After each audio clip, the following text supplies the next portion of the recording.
하나님의 말씀 성경에 읽겠습니다. 오늘 하나님께서 우리에게 주시는 구약의 말씀은 민수기 14장 1절에서 10절까지 있는 말씀입니다. 구약 성경 218쪽에 있는 말씀 한 절씩 교독하시고 마지막 10절은 다 함께 읽겠습니다.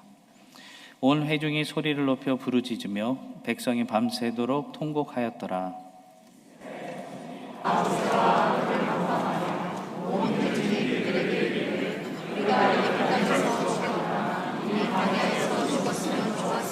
어찌하여 여호와가 우리를 그 땅으로 인도하여 칼에 쓰러지게 하려 하는가? 우리 처자가 사로잡히리니 애굽으로 돌아가는 것이 낫지 아니하랴.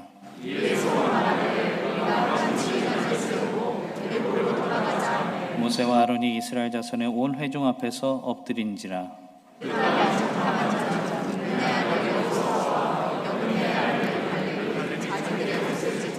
이스라엘 자손의 온 회중에게 말하여 이르되 우리가 두루 다니며 정탐한 땅은 심히 아름다운 땅이라.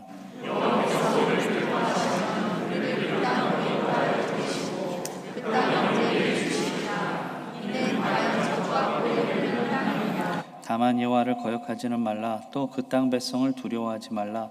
그들은 우리의 먹이라. 그들의 보호자는 그들에게서 떠났고 여호와는 우리와 함께 하시느니라. 그들을 두려워하지 말라 하나 온 회중이 그들을 돌로 치려 하는데 그때 여호와의 영광이 회막에서 이스라엘 자손에게 나타나시니라. 아멘. 신약의 말씀은 마태복음 15장 21절에서 28절까지 있는 말씀입니다. 신약 성경 26쪽에 있는 말씀을 함께 교독하고 마지막 절은 다 함께 읽겠습니다. 예수께서 거기서 나가사 두로와 시돈 지방으로 들어가시니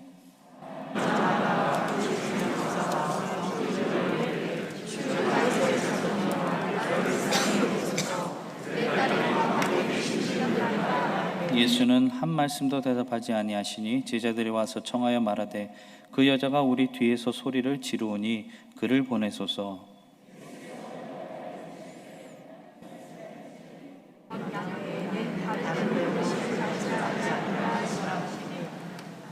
여자가 와서 예수께 절하며 이르되 주여 저를 도우소서.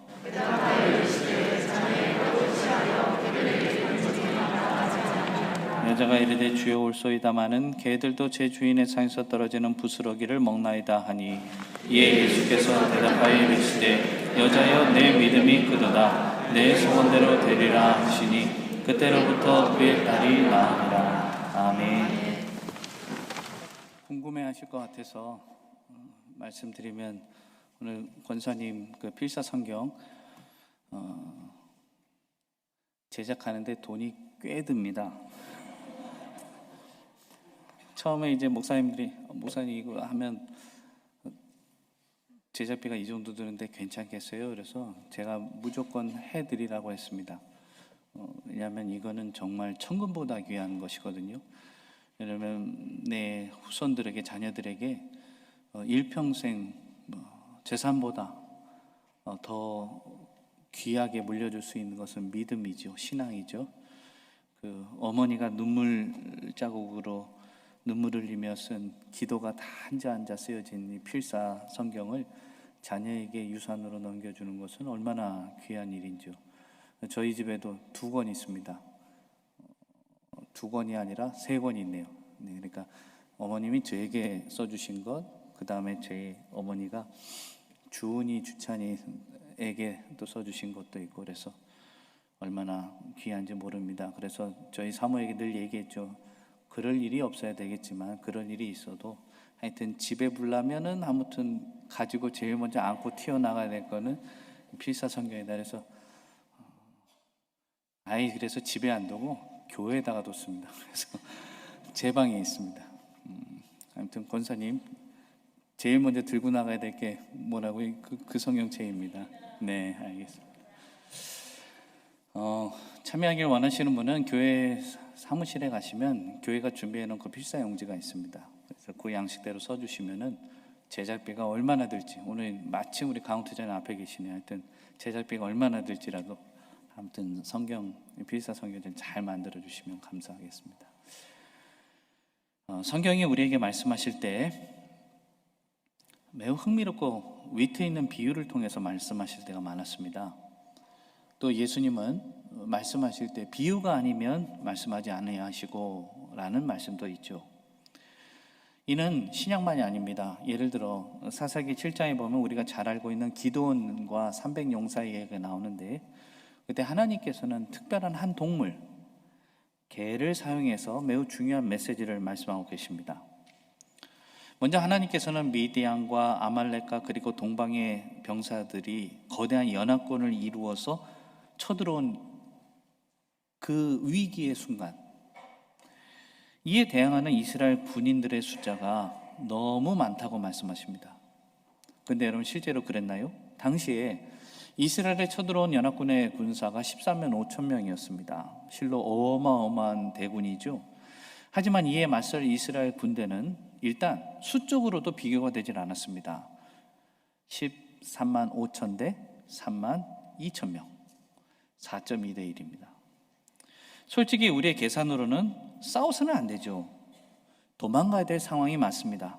그런데 하나님의 계산법은 참 이상합니다. 지금도 승산이 없는데 4.2 대 1인데 한 군사가 4명 이상을 넘어뜨려야 이기는 전쟁인데, 하나님은 먼저 두려워 떠는 자 있다면 돌아가라 라고 말씀하십니다. 그랬더니 3만 2천 명에서 반수 이상이 뚝 떨어져 나갔습니다. 3만 2천 명에서 이제 10,000명. 이길 가능성은 더 적어진 겁니다. 그런데 여기서부터입니다. 하나님은 기드온에게 내가 너를 위하여서 그들을 시험하리라 라고 하셨는데, 여러분, 이 전쟁통에, 저 적군이 언제 쳐들어올지 모르는 그 전쟁통에 하나님 뭘 시험하라 하시는 것일까요? 사사기 7장 5절에 있는 말씀입니다. 이에 백성을 인도하여 물가로 내려가매 여호와께서 기드온에게 이르시되 누구든지 개가 핥는 것 같이 혀로 물을 핥는 자들을 너는 따로 세우고, 또 누구든지 무릎을 꿇고 마시는 자들도 그와 같이 하라 하시더니, 하나님은 딱 이제 남은 10,000명을 두 부류로 나누는 기준이 있었습니다. 그 기준은 물을 마시는 방법이었습니다.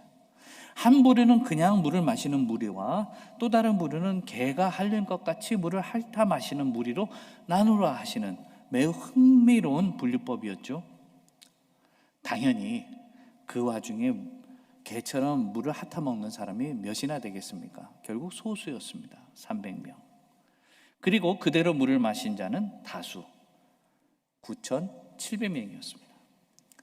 그런데 하나님께서는 다수인 9,700명을 사용하지 아니하시고 아주 특이한 방법으로 물을 마신 소수인 300명으로 이 전쟁을 이기겠다고 말씀하시는 겁니다. 실제로 군사들의 뚝뚝 숫자가 줄어들면서 32,000명, 10,000명, 그리고 300명. 기드온의 마음속에, 그리고 그를 따르는 군사들의 마음속에는 어떤 마음이 커져갔을까요? 이 전쟁은 정말 하나님이 도와주지 않으면 이길 수 없는 싸움이 됐구나.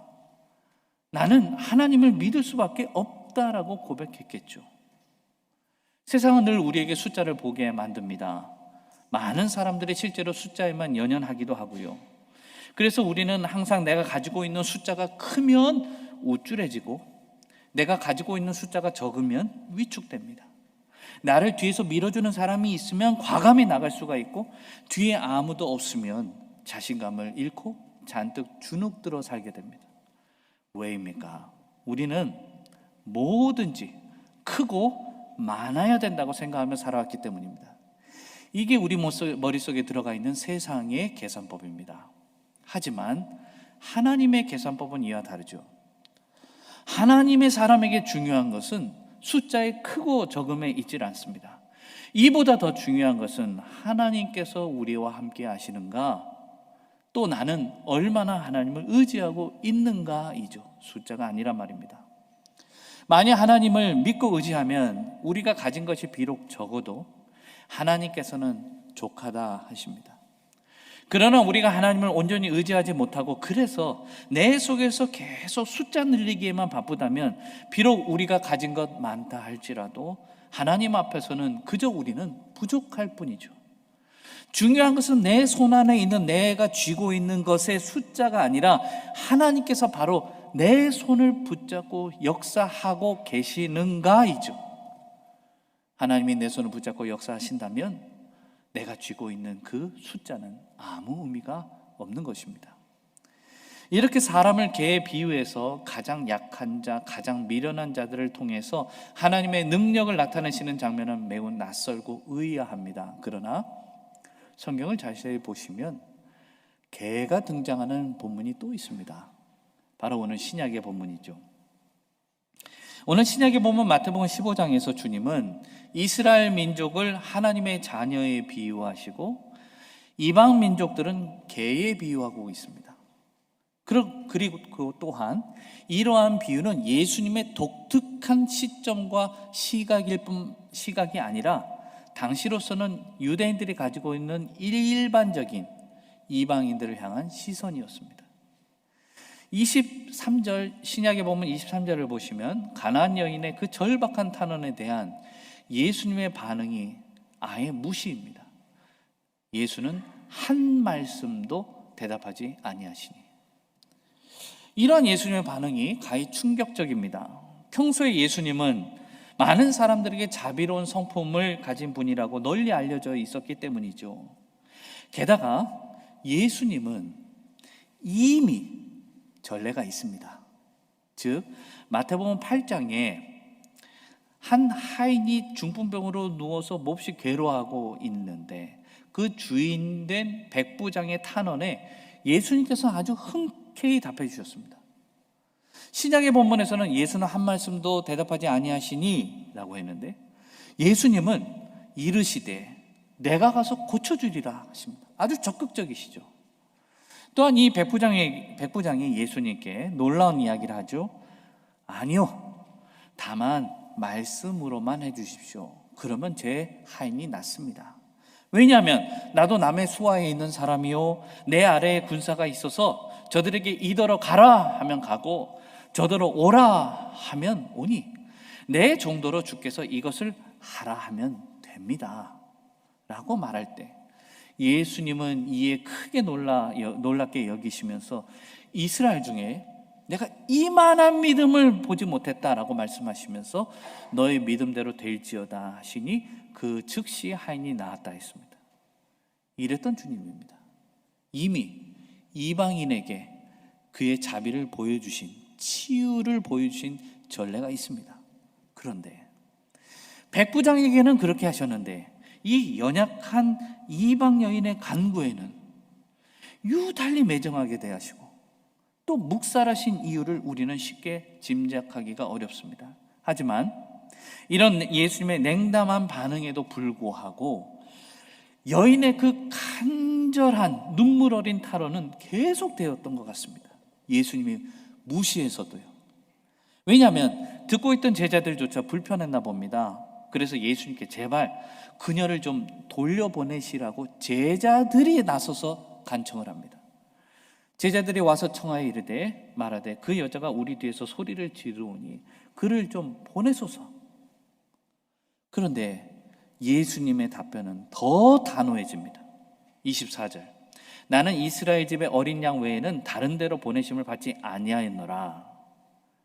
이에 여자가 와서 예수님께 이번엔 절까지 하면서 이르되 주여 도우소서라고 호소할 때 주님의 대답은 더 냉담해집니다.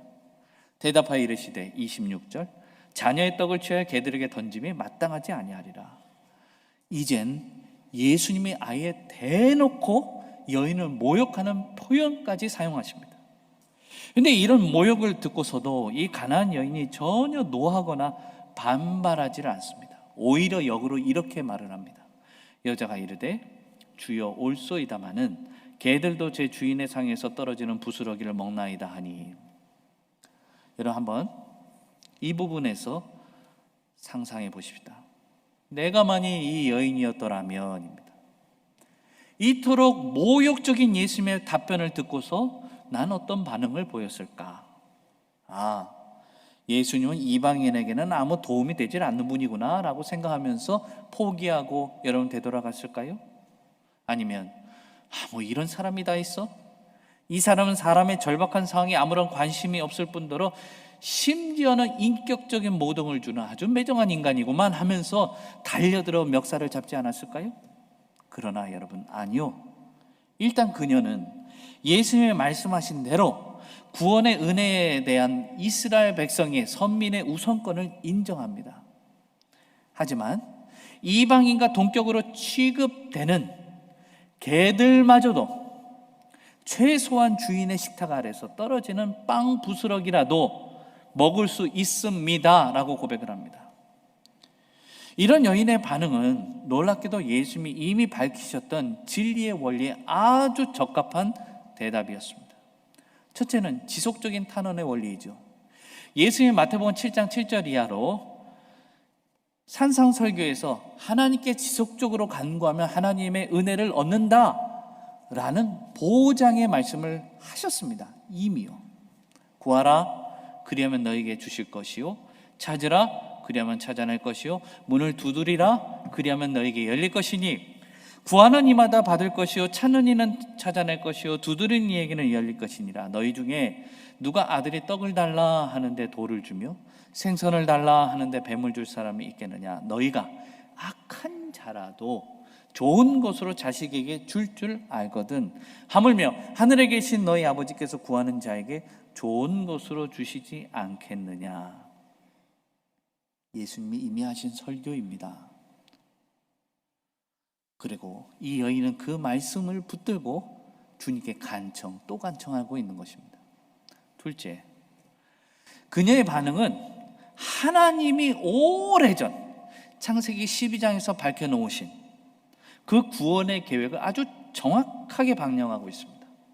하나님이 창세기 12장에서 갈대아 우르에 있는 아브라함에게 그를 선택하여 부르실 때의 목적은 너는 복이 될지라, 그래서 너는 큰 민족이 될 것이다, 너로 인하여 이스라엘 민족을 이루게 할 것이다 라고 말씀하셨을 뿐만 아니라 3절 이하에 땅의 모든 족속이라고 했습니다. 여기에는 아브라함의 후손들만이 아니라 바로 지금 이 가나안 여인, 마가복음 7장에는 수로보니게 여인이라고 했죠. 두로와 시돈 지역에 있는 여인이요.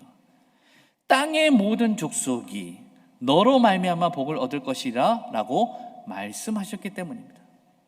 그래서 여인은 예수님 앞에서 자신을 더 철저히 낮춘 채로 비록 모욕적으로 들을 수 있는 예수님의 답변마저도 긍정적으로 인정하면서 동시에 그분이 베푸실 수 있는 자비의 한 조각이라도, 한 톨이라도 주를 향해 갈망하는 태도를 이 여인이 보이고 있는 것입니다. 그렇다면 사랑하는 성도 여러분, 이 시간 또 자신을 되돌아보십시다. 한 톨의 은혜, 한 조각의 은혜, 부스러기 은혜라도 내가 예수 그리스도에게 나아가서 낮아진 모습으로 간절하게 구했던 적이 여러분 있습니까? 혹 나에게 아직도 내려놓지 못하는 자존심의 흔적은 없습니까? 내가 누구라고?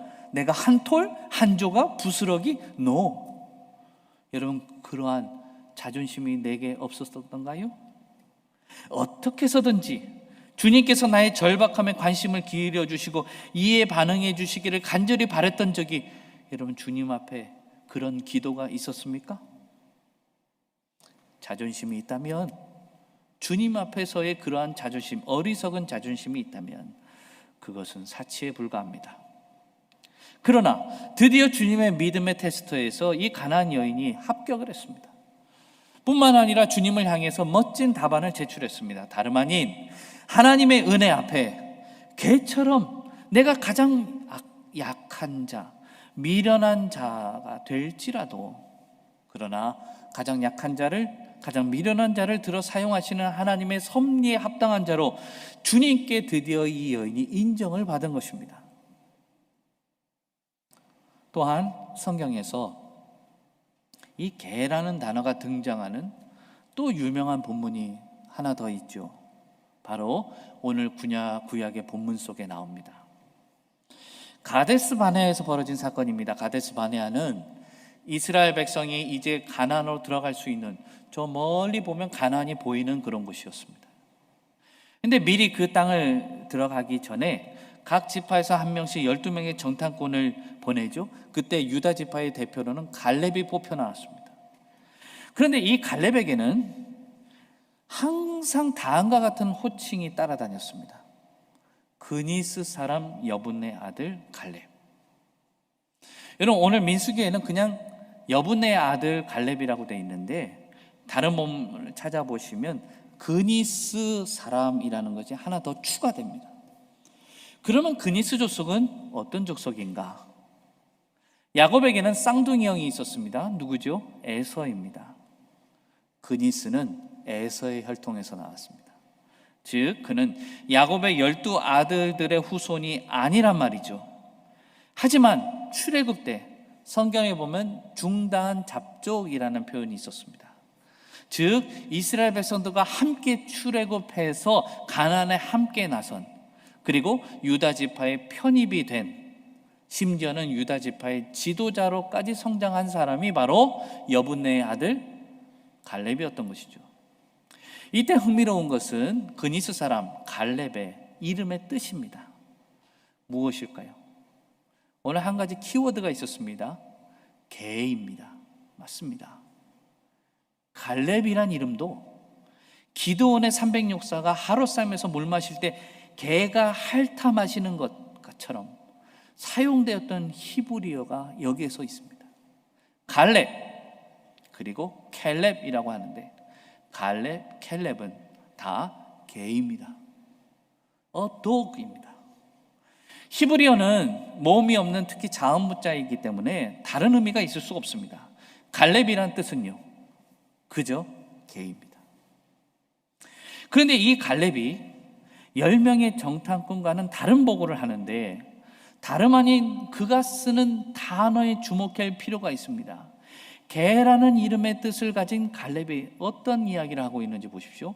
14장, 민수기 14장 8절에 있는 말씀입니다. 여호와께서 우리를 기뻐하시면 우리를 그 땅으로 인도하여 들으시고 그 땅을 우리에게 주시리라.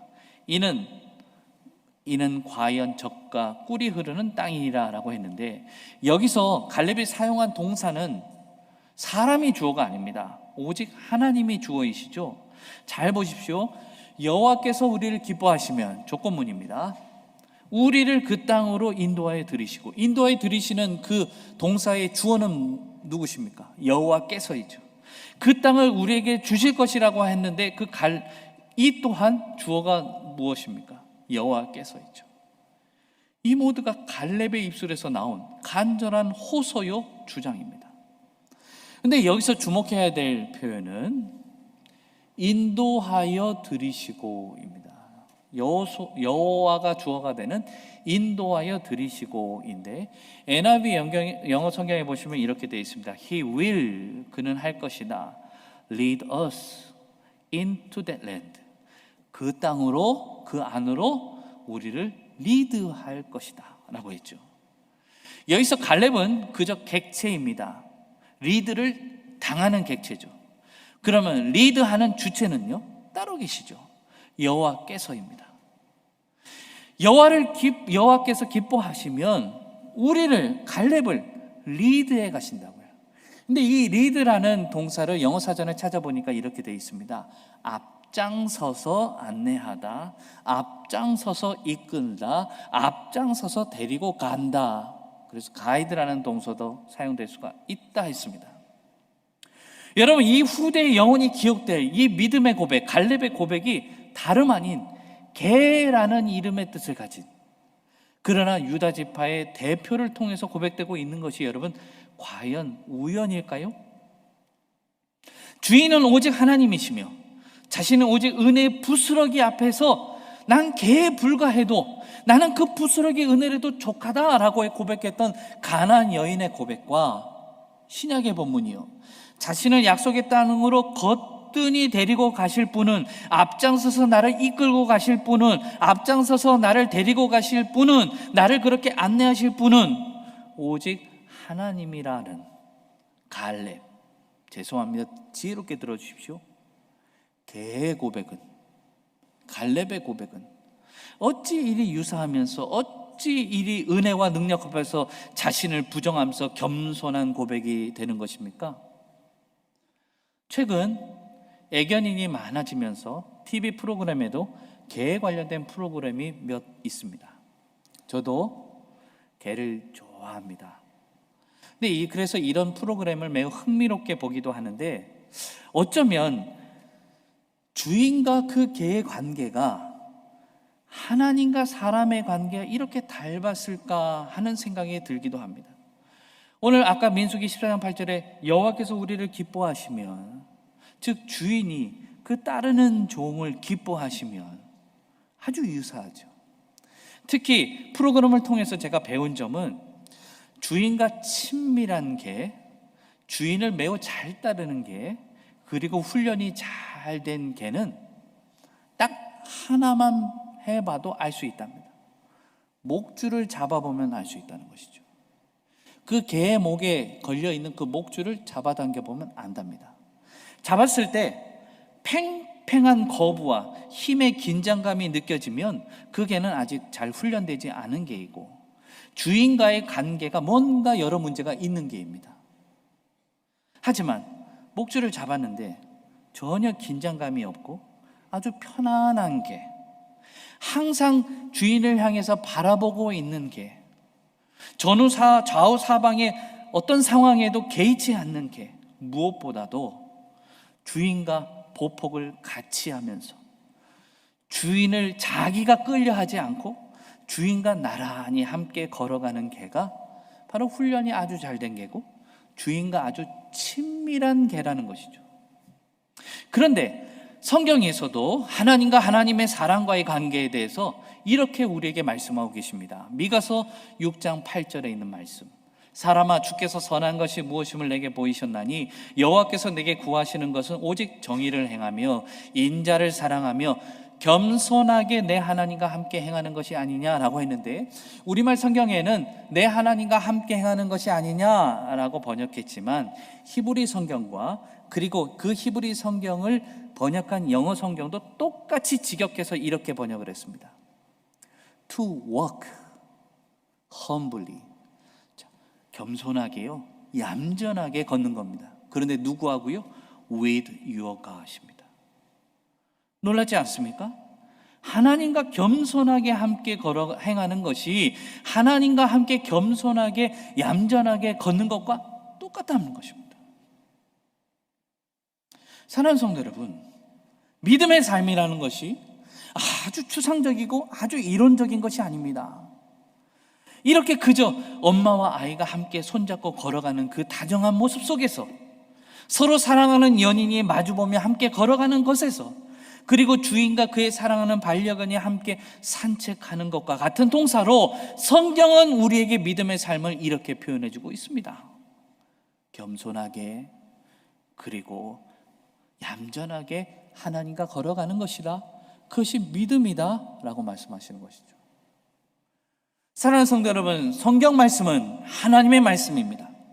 그러므로 1.1획도 어긋남이 없습니다. 하나님의 말씀은 한 단어 표현도 결코 가벼이 볼 수가 없는 것이며, 하나님의 섭리와 사랑과 가르침이 성경의 한 단어 한 단어 속에 매우 정확하게 다 담겨 있는 것이죠. 그러므로 우리에게 주신 이 하나님의 말씀을 우리가 읽으며, 믿음이란 건 이런 거구나, 내가 앞장서는 것이 아니라 주인과 함께 겸손하게 얌전하게 함께 걷는 거구나, 이렇게 믿는 것이 믿음인 것입니다. 말씀을 정리합니다. 찬송가 89장에 샤론의 꽃 예수라는 찬양이 있습니다. 이는 아가서 2장 1절에 나는 샤론에 수선하여 골짜기의 백합화로다 라는 말씀을 모티브로 해서 나온 찬송이죠. 그런데 이렇게 아름다운 꽃이 피는 땅 샤론이 성경에 언급되지는 않습니다. 이사야 몇 구절과 그리고 아가서 한 구절에 나오는 이 샤론의 꽃, 이는 이스라엘은 국토가 매우 작은 나라입니다. 우리나라의 이 경상북도 조금 더 큰 면적이 바로 이스라엘이죠. 그래서 이 좁은 땅에서 일어난 사건들이기 때문에 성경 보면 어지간한 곳에 이스라엘 땅에 다 사건 사고들이 있었습니다. 예루살렘에서 있었던 사건, 베델에서 있었던 사건, 세겜에서 있었던 사건, 곳곳에는 다 성경의 이야기와 연결이 되어 있습니다. 워낙 작은 땅덩어리니까요. 그런데 샤론이라는 땅과 관련된 이야기는 아예 없습니다. 왜일까요? 바로 이 부분입니다. 왜일까요? 왜 아가서에는 샤론의 수선화와 샤론 지방은 아름다움을 상징하는 의미로 소개되고 있는가? 왜 예수 그리스도는 찬송가 89장에서 샤론의 꽃으로 묘사되고 있는가? 이유가 있습니다. 왜냐하면 바로 이 샤론이 이스라엘에서 가장 대표적인 황무지이기 때문입니다. 지도를 제가 만들어 봤습니다. 이스라엘 땅에서, 경상북도 조금 넘는 땅에서 사람이 살 수 없는 땅이 두 군데 있습니다. 바로 저 남쪽, 이스라엘 백성들이 출애굽한 후에 40년 동안 방황했던 곳, 네게부 유다 광야입니다. 그리고 저 위쪽에 샤론이라는 곳이 있습니다. 이곳이 바로 사람 살 수 없는 곳입니다. 광야에서 사람이 살 수 없는 이유는 우리가 아주 잘 알고 있죠. 물이 없기 때문입니다. 광야이기 때문입니다. 그렇다면 샤론 지방은 왜 사람이 살 수가 없는가? 제가 좀 거칠게 컴퓨터로 막 이 고동색 점을 쭉쭉쭉 찍었는데 뒤쪽에 계신 분들이 보이실지 모르겠습니다. 제가 지금 거칠게 고동색으로 찍은 지역은 고산지대입니다. 땅이 높습니다. 보시다시피 샤론 지방의 동쪽이 산지예요. 그렇다면 물은 높은 곳에서 낮은 곳으로 흐르게 되어 있습니다. 자, 동쪽 높은 산지에서 비가 내려가지고 물이 당연히 샤론 지역으로 내리겠죠. 그리고 샤론 지방을 거쳐서 저 서쪽인 지중해 지역으로 그 물이 흘러내려가는 것이 맞습니다. 그런데 제가 이렇게 동그라미 친 샤론 지방은 이곳의 토양과 지형이 워낙 독특해서 동쪽에서부터 내려온 물이 빠져나가질 못합니다. 그러면 어떻게 됐을까요? 늪이 형성이 되겠죠. 그렇다 보니까 늪이 형성되다 보니까 농사짓기에도 적합하지 않고, 늪이 있으니까 가축을 치기에도 맞지 않고, 즉 이곳은 농사도 안 되고 목축업도 안 되는 쓸모없는 땅이요, 사람이 살 수 없는 곳입니다. 사람이 살 수 없는 지역이다 보니까 당연히 성경에 이 땅과 연관된 사건 사고가 없었죠. 그러니까 샤론 지방이 다른 성경에 언급되지 않았던 것입니다. 그런데 이 지역이 이렇게 사람 살지 못하는 황무지이지만 이스라엘에서 가장 아름다운 꽃인 수선화가 가장 광범위하게 피는 지역입니다. 사진을 보시면 아무도 살 수 없는 이곳이 늪인데 역설적으로 이스라엘에서 가장 아름다운 꽃이 피어있는 드넓은 꽃밭이 바로 샤론입니다. 하지만 늪지대요, 사람이 아무도 살 수 없는, 농사도 안 되고 목축도 안 되는 이 황무지 땅에 가장 아름다운 분이 오셨습니다. 오늘 말씀의 제목이기도 하죠. 오늘 신약의 본문과 구약의 본문을 생각해 보십시오. 정통 이스라엘 야곱의 후손도 아니고 야곱의 쌍둥이 형 에서의 혈통 그니스 족속의 출신, 당시의 유다 지파의 대표지만 게라는 이름의 뜻을 가진 그 갈렙의 입술에서 나를 약속의 땅으로 거뜬히 데리고 가실 분, 나보다 앞장서서 나를 안내해 주실 분은 오직 하나님이라는 그 확신 있는 고백을 가능케 하신 이는 누구시며, 자신이 주인의 밥상 그 밑에서 떨어지는 은혜 부스러기 앞에선 나는 그러한 개에 불과해도, 나는 그 부스러기 은혜를 할지라도 나는 족하다라고 고백했던 이 가나안 여인의 고백이 가능하게 하신 분은 과연 누구십니까? 바로 아무런 가치가 없고 가장 쓸모없는 땅, 늪지역인 샤론에 오신 예수 그리스도이신 것입니다. 그렇다면 이 주인은 주님은 우리에게도 똑같습니다. 샤론의 꽃이 우리의 삶에 되어주시는 것이죠. 우리 주님이 아무런 가치가 없고 가장 쓸모없는 땅에 오셨음을 믿습니다. 바로 저 같은 죄인 중에 괴수 가운데 오셨습니다.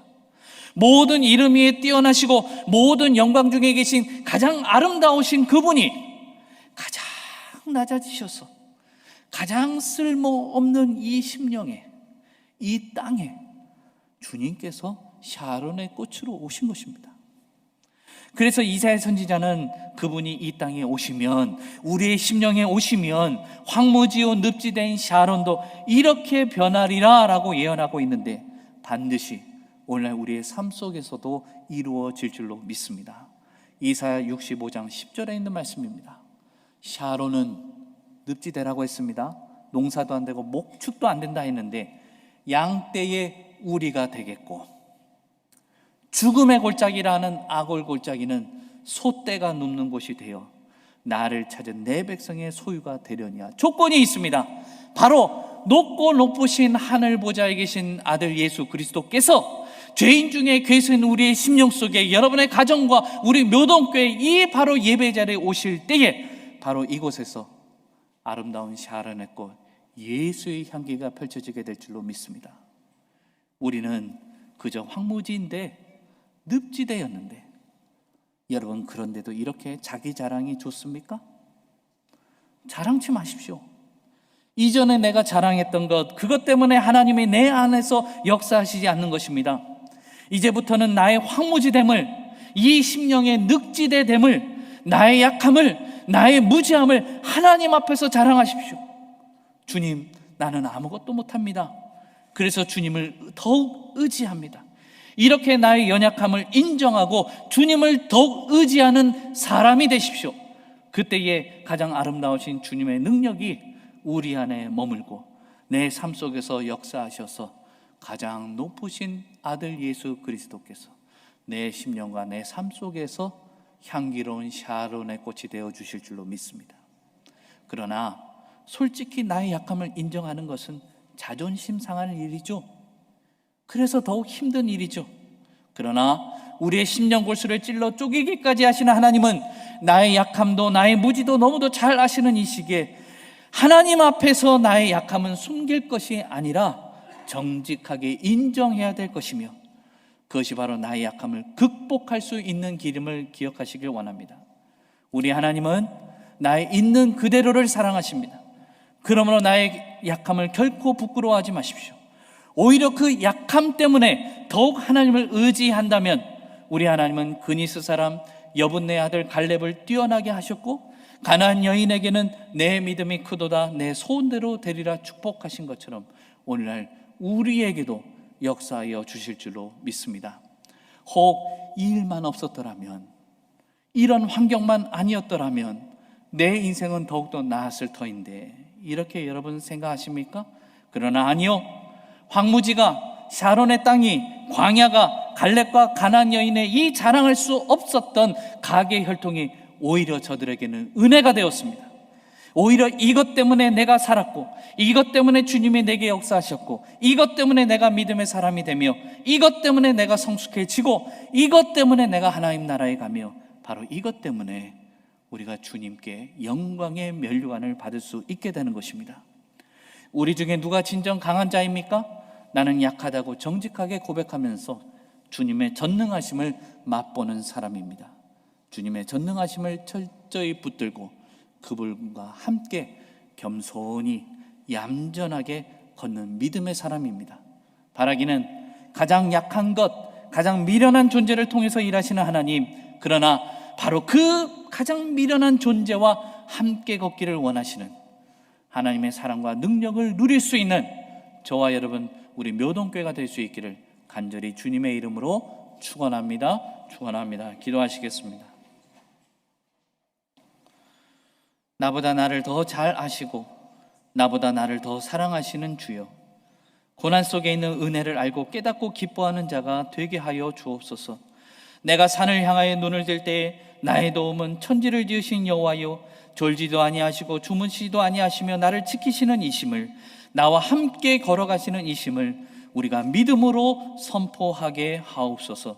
나를 지켜 모든 환난을 명쾌하시며 또 내 영혼을 지켜주시는 예수 그리스도의 이름 받들어 간절히 기도드리옵나이다. 아멘.